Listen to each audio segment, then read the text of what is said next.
ఇక్కడ మీరు చూస్తున్న వెరైటీ కొత్తపల్లి కొబ్బరి అండి. ఇది డ్యూయల్ పర్పస్గా యూజ్ అవుతుంది. ఈ ఈ కొత్తపల్లి కొబ్బరి ఫస్ట్ చిన్న సైజులో ఉన్నప్పుడు మనం పిక్కిల్గా యూజ్ చేస్తాము. ఇది చాలా ఫేమస్ అండి మన తెలుగు రాష్ట్రాల్లో. ఆల్మోస్ట్ 90% ఇది పిక్కిల్గానే అందరం యూజ్ చేయడం జరుగుతుంది.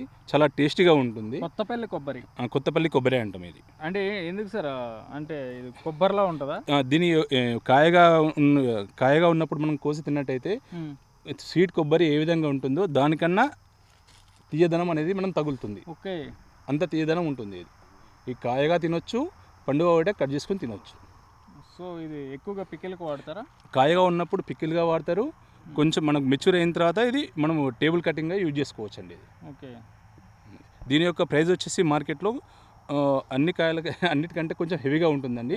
ఆల్మోస్ట్ మినిమం వచ్చేసి 200 రూపాయల కేజీ అవైలబుల్ ఉంటుంది. దానిపైన డిమాండ్ బట్టి 400 నుంచి 500 వరకు కూడా ఉంటుంది. ఈ ఒక్క కాయ వచ్చేసి మేము 30 నుంచి 40 రూపీస్ వరకు ఒక కాయ అమ్ముతామండి.